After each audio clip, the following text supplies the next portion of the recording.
성도는 믿음으로 사는 사람을 의미하는 것입니다. 세상에서 살고 있지만 세상을 사는 기준도 믿음이고, 세상에서 일어나는 모든 일들을 바라보는 그러한 지혜도 믿음이어야 한다는 것이죠. 무엇을 할 때도 믿음으로 해야 되고요, 견딜 때도 믿음으로 해야 하는 것이 성도이다라는 것입니다. 그래서 성도는 늘 큰 믿음을 얻기를 원합니다. 믿음이 클수록 하나님의 더 큰 은혜를 받고 또 큰 역사를 할 수 있기 때문에 우리는 늘 큰 믿음을 바라고요. 또 우리가 늘 우리의 믿음의 연약함을 한탄하게 되어집니다. 내가 왜 이렇게 믿음이 연약하지? 좀 믿음이 있는 것 같다 하더라도 또 다른 문제를 만났을 때 또 믿음 가운데 행동하지 못하고 무너지는 내 자신을 보면서 참 믿음 없음을 깨닫게 되어진다라는 것입니다. 그러면서 큰 믿음, 굳센 믿음, 하나님이 기뻐하시는 믿음을 소망하게 되어지죠. 오늘 그러한 가운데에 예수님께서 큰 믿음을 가진 한 여인을 칭찬해 주신 부분이 나옵니다. 예수님이 믿음을 칭찬해 주는 경우가 그리 많지 않은데, 오늘 말씀은 한 여인에게 너의 믿음이 크도다라는 칭찬을 하고 계십니다. 도대체 이 여인의 믿음이 어떠하길래 예수님이 여인의 믿음을 크다라고 칭찬하고 계시는가? 오늘 이 이야기는 예수님이 두로와 시돈 땅에 가서 복음을 전하려고 하시는데, 가나안 여인 한 사람이 예수님을 찾아옵니다. 가나안 여인이라는 건 이방 여인이라는 걸 의미하는 것이고요, 이방 여인이라는 것은 유대인이었던 예수님에게는 같이 하지 말아야 될, 멀리해야 할 그러한 사람이었다는 것을 이야기하고 있는 것이죠. 근데 이 여인이 아주 예수님을 쫓아다니면서 간절히 부르짖습니다. 저를 좀 도와달라고. 근데 예수님이 그 간절한 음성을 외면하고 그냥 가시는 겁니다. 그럼에도 불구하고 이 여인이 끝까지 예수님을 부르짖습니다. 너무 귀찮게 하니까 제자들이 예수님에게 얘기를 해줍니다. 예수님, 도저히 안 되겠습니다. 어떻게 예수님 좀 빨리 어떻게 해서 저 여자를 보내야 되지 않겠습니까? 그런 제자들의 청에 예수님이 이렇게 대답하십니다. 나는 이스라엘에게 잃어버린 양을 찾으러 왔지 다른 데로 가는 게 아니다. 나는 유대인들한테 왔지 이방인들은 나는 가는 게 아니다. 그런 말씀을 하고 계신다는 거죠. 상당히 의외의 반응이 아닐 수 없습니다. 그런데 여자가 더 적극적으로 나와서 예수의 앞에 절하고 예수님에게 부르짖습니다. 저를 도와주십시오 라고 얘기합니다. 그때 예수님이 이런 말씀을 하십니다. 예수님이 했던 어록 중에 가장 차갑고 가장 독한 말씀을 하고 계십니다. 자녀에게 주는 떡을 개들에게 주는 것은 마땅치 않다. 그때의 예수님의 표정이 어땠는지 모르겠습니다. 굉장히 말하자면 차갑고 냉소적이지 않았을까라는 생각들 하게 되어집니다. 근데 그때 그 예수님의 그러한 말씀 가운데 이 여자의 반응은 또 성경 가운데서 나타나는 굉장히 지혜로운 대답 중에 하나가 되어진다는 것이죠. 맞습니다. 주님, 맞는데요, 개들도 주인의 상에서 떨어지는 부스러기를 먹지 않습니까? 그때 예수님이 얘기하시는 겁니다. 이 여인에게 네 믿음이 크도다. 예수님이 성경에서 네 믿음이 크다라고 칭찬한 경우는 유일하지 않나 생각을 하게 됩니다. 그 정도로 이 여인의 믿음을 크다라고 평가하고 계신다는 것이죠. 이 여인의 믿음이 과연 어떠하길래 이러했는가라는 거죠. 여인의 믿음의 특징을 우리가 이렇게 찾게 되어진다면, 첫 번째는 간절했다는 거죠. 아주 끈질기게 간절했다는 겁니다. 간절하게 예수님을 끝까지 애타게 부르짖었기 때문에 예수님에게 좋은 평가를 얻을 수 있었을 것이고요. 또 하나 이 여인에게서 발견되어지는 믿음의 모습 중에 하나는 인내였습니다. 참는 것이었습니다. 간절함으로 예수님을 따라다녔지만 예수님이 무시했지 않습니까? 멸시했습니다. 개라고 얘기했습니다. 그러면 속에서 너도 똑같은 유대인이구나, 내가 잘못 봤어 사람, 그러면서 이제 돌아버려도 되는 겁니다. 그런데 그 자리에서 인내했습니다. 그 여인의 믿음의 특징은 이렇게 두 가지다라는 거죠. 간절함과 오래 참음, 인내였다는 것입니다. 이것이 굉장히 중요한 부분입니다. 우리가 얻어야 될 믿음, 우리가 승리하기 위해 우리가 꼭 가져야 될 믿음의 이 두 가지 요소들은 분명히 있어야 된다는 거죠. 모든 믿음의 사람들에게 이 요소들이 거의 대부분 있었다는 것입니다. 아브라함도 그의 약속의 자녀를 얻기 위해 얼마나 오랫동안 참았습니까? 많은 유혹이 있었지만 그래도 그는 끝까지 그 일들, 그 약속을 얻어내기에 참아낼 수 있었습니다. 그 참아냈기 때문에 그가 믿음의 조상이라는 그런 큰 칭찬을 얻을 수 있게 되어진다라는 것이죠. 할렐루야. 여러분들 큰 믿음을 얻기를 원하십니까? 그렇다면 그 마음에 간절함을 가지고 계셔야 합니다. 아멘. 큰 믿음을 가지기를 원하십니까? 그렇다면 여러분들 인내하는 것을 할 수 있어야 합니다. 말은 쉽죠. 간절함과 인내 꼭 있어야 된다는 건 알죠. 근데 그게 쉽지 않습니다.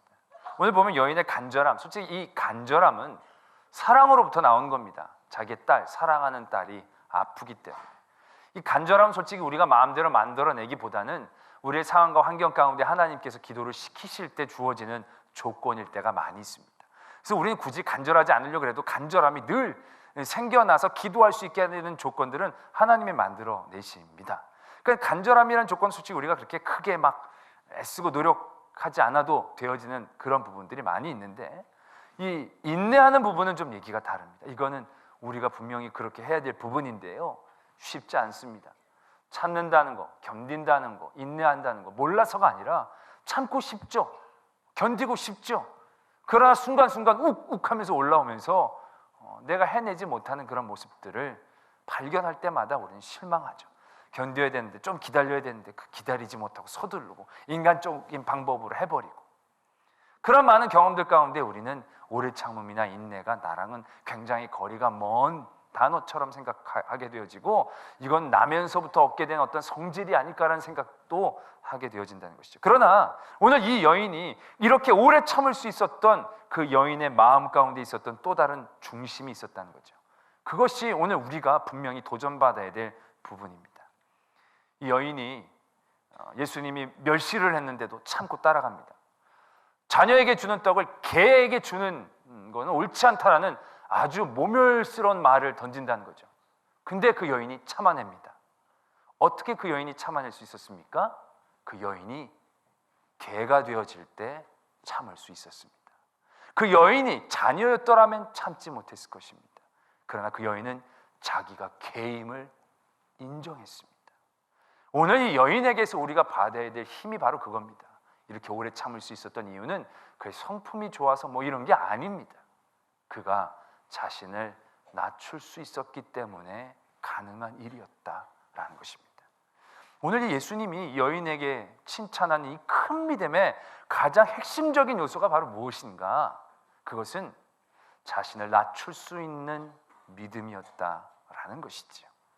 우리는 이 이야기를 떠나서 큰 믿음이라고 생각할 때 우리는 늘 쌓고 높이고 더 크고 위대한 어떤 일들을 견디는 힘으로 생각합니다. 그래서 믿음으로 나라를 이기고, 믿음으로 강을 건너고, 믿음으로 큰 일을 이겨내고, 큰 환난을 큰 믿음으로 우리가 견뎌낸 이런 것들만 상상하게 되어진다는 것이죠. 그러나 예수님이 우리에게 원하시는 큰 믿음은 그렇게 위로 쌓고 모든 사람들이 크게 보는 그러한 종류의 모습이 아니었다라는 것입니다. 주인에게 먹는 걸 개에게 주는 건 옳지 않다라고 얘기할 때 자신을 개라고 인정할 수 있는, 자신을 낮출 수 있는 그 마음을 높이 보셨다라는 것입니다. 성경 가운데서 예수님이 칭찬하시는 또 다른 한 두세 사람이 있는데요, 그 중에 한 사람이 백부장입니다. 백부장이 자기가 사랑하는 하인이 병에 걸리자 예수님에게 낫게 해달라고 청을 늡니다. 많은 사람들이 이 사람 좋은 사람이라고 도와달라고 얘기를 해서 예수님이 좋다, 그럼 내가 치유해주러 가겠다라고 얘기할 때 이 사람이 막습니다. 예수님, 이렇게까지 하실 필요가 없습니다. 저도 수하에 종이 있어서 가라면 가고 오라면 옵니다. 예수님이 직접 오실 필요 없이 말씀만 하셔도 나의 하인이 나을 줄로 믿습니다. 이때 예수님이 말씀하십니다. 내가 이만한 믿음을 본 적이 없다. 내가 이만한 믿음을 이 땅 가운데 본 적이 없다라고 그 백부장의 믿음을 칭찬하십니다. 그 믿음의 핵심이 뭡니까? 뭐가 그렇게 크고 위대한 겁니까? 큰일, 엄청난 일을 한 건 아니었는데 백부장은 자기를 낮출 수 있었다는 것이죠. 백부장은 정복자였습니다. 예수님은 그 피지배를 당하는 사람이었습니다. 자기가 그렇게 낮출 필요 없이 정말로 오면 그냥 데려가서 해도 되는 겁니다. 그러나 백부장은 자기를 예수 그리스도 앞에 한없이 낮췄습니다. 저도 종이 있는데요, 저도 예수님의 종같이 대해 주셔서 이래라 저래라 하시면 될 줄로 믿습니다. 백부장의 그 낮아짐의 모습 가운데 예수님은 기뻐하셨다라는 것입니다. 12년 동안 혈루병으로 고생하는 여인이 예수님의 옷자락을 만졌습니다. 예수님이 길 가다 누가 내 옷을 만졌냐? 사람들이 그때 막 밀치고 그래가지고 예수님 만진 사람 많았거든요. 그런데 예수님은 누가 내 옷을 만졌다라고 얘기합니다. 당황하죠. 그때 여인이 고백합니다. 접니다. 이 여인의 그 모습 가운데 예수님은 이렇게 얘기하십니다. 네 믿음이 너를 낫게 했다. 원래 다른 데는 안 그렇게 말씀하시거든요. 네 믿음이 하나님을 움직여 하나님이 낫게 해주시는 건데 이 여인에게는 네 믿음이 너를 낫게 했다라고 얘기하신다는 것입니다. 그 믿음을 높이 보셨다는 거죠. 많은 사람들은 예수님에게 치료를 받기를 원할 때 예수님의 안수를 받기 원합니다. 딱 1대1로 뭔가 소통을 가지고 거기에서 어떤 반응을 얻기를 원합니다. 손을 얹던지 기도를 받던지 만져주던지. 그런 여인은 예수님에게 그렇게 다가가지 않았습니다. 자기는 예수님에게 기도를 부탁하기에도 너무 부족한 사람이라는 거죠. 자기는 너무 예수님 앞에 죄인이었다라는 거죠. 나는 감히 예수님에게 어떤 청을 낼 수 있는 그런 존재도 아니고 나는 그냥 몰래 갔다가 주님의 옷자락만 조금 만져도 나을 수 있는, 나는 너무 미물이기 때문에 그 정도만 해도 나는 병에서 나을 수 있는 그러한 자기를 낮출 수 있는 믿음이 있었기 때문에 예수님은 그를 기쁘시게 여겼다라는 사실을 우리가 분명히 알아야 합니다. 우리는 큰 믿음, 대단한 믿음 할 때 뭔가 쌓으려고 하고 뭔가 얻으려고 하고 뭔가 확실히 가지려고 하지만 그 믿음으로는 절대로 커질 수가 없습니다. 아무리 우리가 믿음으로 많이 쌓는다 할지라도 세상은 우리의 빈틈을 너무 잘 알고 공격합니다. 이쪽 부분에 믿음이 있지만 우리의 믿음이 연약한 부분들을 사단은 얼마나 잘 공격하는지 모릅니다. 우리는 아무리 쌓아봐야 믿음으로 모든 것들을 이길 수 없습니다. 큰 믿음은 자기를 낮추는 겁니다. 자기를 비우는 겁니다. 이건 우리에게만 요구된 방식이 아니었죠. 예수님이 이 땅 가운데에서 하나님의 놀라운 사역을 하셨을 때의 모습도 똑같습니다. 하나님이 하나님의 모습으로 이 땅을 구원하셨습니까? 하나님이 하나님의 능력으로 이 땅을 구원하셨습니까? 하나님의 위대한 힘으로, 엄청난 힘으로 악한 권세들을 물리치셨습니까? 아닙니다. 하나님이 우리를 구원코자 하시기 위해 첫 번째로 하셨던 것은, 그 위대한 능력의 첫 번째 걸음은 자기를 낮추셨다는 것입니다. 자기를 낮추어 종의 형체를 입으셨다는 겁니다. 하나님이 아니라 인간으로 내려오셨다는 것이죠. 인간으로 자기를 낮추시고 인간 가운데서도 사람들에게 매맞고 그들에게 끌려다니고 가장 추악하고 가장 비참한 십자가에서 힘없이 돌아가시는 모습을 예수님은 택하셨습니다. 그러나 그렇게 자기를 낮출 수 있을 때에 가장 위대한 하나님의 일들이 일어났다라는 것을 우리는 분명히 기억해야 한다는 것입니다. 우리는 늘 그렇습니다. 늘 우리 하나님 앞에 큰 믿음을 주십시오, 나에게 더욱더 강하고 담대한 믿음을 주십시오라고 얘기하면서도 우리 자신을 낮추려고는 하지 않습니다. 난 내 자리에서 모든 것들을 누리고 다 하면서 당연하게 여기면서 그거보다도 한 발짝 나간 그 어떤 것들을 얻기를 원할 때가 많이 있습니다. 그럴 때마다 우리 늘 실족합니다. 이게 뭡니까? 나한테 왜 이러십니까? 하나님 왜 나는 이렇게 힘들고 어렵습니까? 저는 그분들한테 되묻고 싶습니다. 하나님한테 하나님 왜 나한테 이러십니까? 라고 얘기하는 그분들한테 왜 하나님이 여러분들한테 그렇게 하시면 안 되는데요? 여러분들이 뭘 그렇게 잘했기에 하나님이 여러분들한테 그렇게 대하시면 안 되는 건데요? 하나님한테 얼마나 영광을 돌렸기에 여러분들한테 그런 일이 있으면 왜 안 되는 건데요? 여러분들이 하나님이 여러분들을 구원코자 하시고 그 모든 사역들을 이루어 주셨을 때에 피 한 방울 흘린 적이 있냐는 거죠. 자기 자신을 구원코자 하셨을 때 자기가 애쓰고 힘써서 되어진 게 뭐가 있냐는 거죠. 우리가 죄 가운데 있을 때 우리는 아무 공로 없고 아무런 능력도 없고 아무런 자격도 없는 그때 온전히 예수 그리스도께서 그의 피값으로 우리를 구원해 주셨는데 뭐가 우리가 예수님 앞에 하나님 앞에 내게 왜 이러십니까? 라고 얘기할 수 있는 그런 위치와 자리가 있냐라는 것이죠. 아무것도 없는데 이건 오히려 낮아진다라고 얘기하는 게 말이 맞지 않습니다. 우리의 원래 자리를 깨닫자라고 얘기하는 게 더 맞겠죠. 오늘 예수님은 이 여인에게 말씀하십니다. 네 믿음이 크도다. 그 여인의 믿음은 자기는 나는 예수님 앞에 개 같습니다. 그렇기 때문에 나는 큰 거 원하지 않는 겁니다. 그냥 나는 하나님 앞에, 예수님 앞에 개 같은 존재이기 때문에 큰 거 덩어리를 원하는 게 아니라 그거 먹다가 남은 부스럭이라도 저에게 주시면 그것으로 저는 족합니다. 결국 그의 믿음의 중심은 이것이었다는 것이죠. 할렐루야. 여러분들의 믿음의 자리, 뭐가 부족하고 뭐가, 그게 아닙니다. 여러분들이 지금 뭔가 힘들고 믿음이 부족하다고 생각하는 자리에 있다면 다른 게 부족한 게 아닙니다. 여러분들이 너무 교만한 겁니다. 여러분들이 너무 높은 자리에서 바라보고 있는 것입니다. 여러분들의 자리를 낮춰야 합니다. 우리가 다음 주가 감사주일인데요, 감사도 그렇습니다. 여러분들 감사할 수 있는 조건 중에 첫 번째가 무엇이라고 생각하십니까? 다들 은혜라고 생각합니다. 하나님이 주신 은혜, 은혜가 많아야 감사할 수 있을까라고 생각하십니다. 그러나 안 그렇습니다. 감사의 첫 번째 조건은 자기를 낮추는 것입니다. 자기가 낮출 때 그건 놀라운 감사의 일들이 일어날 수 있는 것입니다. 제가 군에 들어갈 때 처음에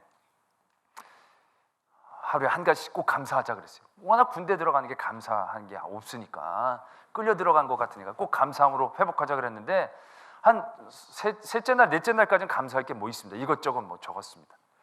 그런데 그 다음날 한 4, 5, 한 1, 2주 지나가다 보니까 맨날 똑같은 삶이다 보니까 적을 게 별로 없는 거예요. 아, 진짜 군 생활에서 감사하기 힘들다라는 생각을 하게 되어지더라고요. 근데 그때 제가 깨달은 감사의 방법이 그거였습니다. 나를 낮추는 거였습니다. 내가 군대 와준 게 아니라 군대가 나를 불러줬다 생각한 겁니다. 내가 낮췄더니요, 나와 함께 있었던 많은 사람들이 보이기 시작하는 겁니다. 나보다 학력도 낮고 상황도 별로, 환경도 안 좋고 정말 희한한 데서 살다 온 친구들도 많았어요. 그 친구의 관계 하나하나가 다 감사하고 귀한 것처럼 받아들여지더라고요. 처음엔 나를 이렇게, 내가 지금 한창 때 내가 이랬는데 나중에는 나라가 먹여주고 입혀주는 게 얼마나 감사한지. 나를 낮추니까 내가 뭔데, 내가 진짜 건강이 안 좋으면 그때는 단기사병 방위로도 많이 갔는데 현역으로 끌려가지고 되게 내가 뭐라 그랬는데 나를 낮추니까, 아유, 나같이 그때 제가 54kg였어요. 1m 80에 얼마나 제가 날씬했는데, 나 같은 사람도 군대 받아주니 감사하다. 나를 낮추니까 뭐 너무너무 그때부터 무궁무진한 감사의 제목이 쏟아져 나오는 것들을 경험하게 되어진다는 거죠. 여러분들은 감사가 좋은 환경, 상황 아니다라는 겁니다. 자기를 낮출 때 가능합니다. 우리가 먹을 때도 보면 맛없는 거 제가 먹다 보면 이거 뭐 맛이 이러냐 그러는데, 꼭 어르신다고 먹으면요, 어르신들은 꼭 그래요. 예전에는 6.25 사변 때는, 그분들은 전쟁 때까지 가시지 않았던 것 같은데 하여튼 그때는, 보릿고개 때는 그거 생각하면 맛없는 게 없어진다고 그러시더라고요. 맞죠? 자기를 낮추면 세상에 맛없는 음식은 아무것도 없습니다.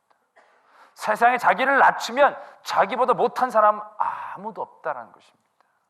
문제는 자기가 높아지고 자고해지고 교만해지는 게 문제지, 하나님의 은혜와 상황이 자기에게 늘 어렵고 불편한 것 때문이 아니었다라는 것을 알아야 한다는 것이죠. 여러분의 가정 가운데 불평과 불만이 많이 있습니까? 그럼 여러분들 확 낮추셔야 합니다. 나 결혼할지 못할지 아슬아슬했던 나를 구제해준 나의 남편, 싸울 수 있는 나의 남편이 있음이 얼마나 감사한가. 애들 진짜 문제 덩어리 애들. 그러나 아이를 낳지 못해 얼마나 안타까워하고 애절하게 기도하는 분들이 얼마나 많이 있는지 아십니까? 그분들보다 자기를 낮춘다면 자기는 너무너무 감사하다는 거죠. 그런 문제와 싸움이 있다는 자체로도 얼마나 그게 감사할 제목이 되어지는가. 싸울 남편이, 싸울 아내가, 싸울 자녀들이 있다는 거, 이게 얼마나 놀라운 은혜인가를 깨달아 알 수 있게 되어진다라는 것입니다. 자기를 낮추지 않으면 절대로 우리는 감사할 수 없습니다. 아무리 천근만마를 얻은다 할지라도 우리는 자기를 낮추지 않으면 그건 다 불평거리입니다. 왜 이렇게 돈이 많아? 그러고 말 겁니다. 그러나 자기를 낮추면 모든 게 감사한 거예요. 아유, 나는 왜 이렇게 병이 걸리고 난 몸이 왜 이렇게 약하지? 낳자마자 하나님이 데려가신 분들이 얼마나 많은데, 그때까지 살려주신 게 얼마나 감사한지 알아야 됩니다. 여러분들 33살 이후로 사는 분들은요, 아무 소리 하지 말고 살아야 됩니다. 뭐 아픈 거 뭐 이런 거 아무 소리 하지 말아야 됩니다. 오래 산 겁니다. 예수님보다도 더 산 거는 할 말이 없는 겁니다. 예수님 자기를 낮출 수 있어야 된다. 저도 매번 준비를 하면서 주일이 너무 많이 빨리 돌아오고, 어제가 토요일인 것 같은데 오늘이 또 토요일이고, 너무너무 그렇습니다. 그러면서 내가 담임 목사로서 은혜를 끼쳐야 되고 뭔가 해야 되니까 그렇게 생각하면 너무너무 힘든 겁니다. 이거 진짜 어떻게 한 주는 하겠는데 앞으로 남은 삶을 생각해 보면 정말 살고 싶지 않을 때가 많이 있어요. 근데요, 제가 담임 목사로 은혜를 끼쳐야 된다라는 생각을 하고 준비하면 너무 힘들고 어렵습니다. 근데 난 주님 앞에 벌레입니다. 나는 주님 앞에 메뚜기와 같은 존재입니다. 메뚜기도 한철이라고요. 시킬 때 해야 된다. 할 수 있을 때 해야 된다. 이걸 내가 뭐 꼭 은혜를 나는 이런 부담감을 버리게 되어진, 나를 낮추는데 내가 누구 은혜를 끼칠 수 있습니까? 내 하나 믿음도 제대로 지켜나가기가 어려운데 누구에게 뭐 믿음을 도전하고 내가 그럴 수 있는 사람이 아니다라는 거예요. 누구의 죄를 정죄하냔 말이에요. 내 죄도 너무 많은데 나는 그럴 존재가 아닌데도 하나님 나를 또 오늘 단에 세워주시는구나 라는 생각을 하면 부담이 안 돼요.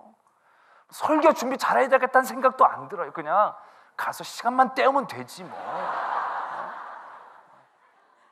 그게 얼마나 은혜야. 내가 뭐 설교 은혜 많이 끼쳤다고 뭐 월급이 나 올라가는 것도 아닌데 내가 왜 이래? 내가 왜 이래? 난 담임 목사 아니야. 나는 죄인이야.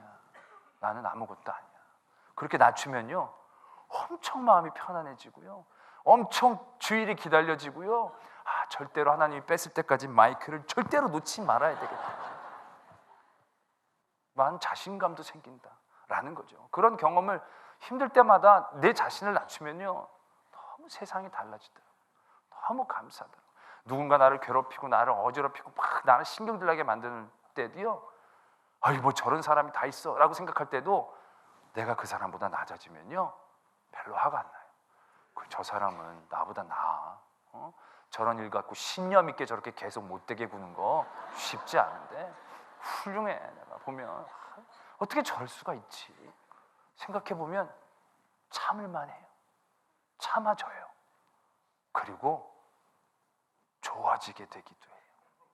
참 희한하죠. 오늘 예수님께서 이 여인의 믿음을 얘기하시지 않습니까? 크다라는 거. 이건 많다, 강하다, 세다가 아니죠. 너를 많이 낮췄구나 라는 뜻이지요. 할렐루야. 여러분들의 강한 믿음은 여러분들을 한없이 낮추는 데에서 시작하는 것입니다. 자기를 한없이 낮추는 그곳에서 하나님의 놀라운 은혜가 채워지는 것입니다. 여러분들 한없이 낮출 때 그곳에서 여러분들은 수만 가지의 감사의 제목들을 찾을 수 있게 되어지는 것입니다. 아니, 낮아지는 게 아니라 우리의 원래 자리를 찾아 들어가야 하는 것이죠. 우리가 무엇이 간데 우리가 하나님의 이름을 부를 수 있고, 우리가 무엇이 간데 하나님의 예배에 참여하는 예배자가 되어지고, 찬양자가 되어지고, 기도자가 되어지고, 자녀가 되어지느냐. 너무 놀랍지 않습니까? 너무 굉장하지 않습니까? 너무 엄청난 은혜 아닙니까? 내가 낮아지지 않으면, 아니 내가 나의 자리를 바라보지 못한다면 이 모든 것들이 너무 아무것도 아닌 것처럼 흘러나가 버린다는 것 자체가 너무 끔찍할 정도로 하나님의 얼마나 큰 은혜가 내 자리를 바라보게 될 때 얻게 되어지는데, 우리의 믿음이 그 자리를 찾아 들어가기를 바랍니다. 저는 개입니다. 아니, 저는 개만도 못합니다. 그래서 주님 이름만 부를 수 있다는 거, 그것만으로도 너무 기쁘고 감사합니다 라고 고백할 수 있을 때, 오늘 예수님께서는 우리들에게 네 믿음이 크도다, 네 소원대로 되리라 하시는 역사가 일어날 줄로 믿습니다. 기도하겠습니다.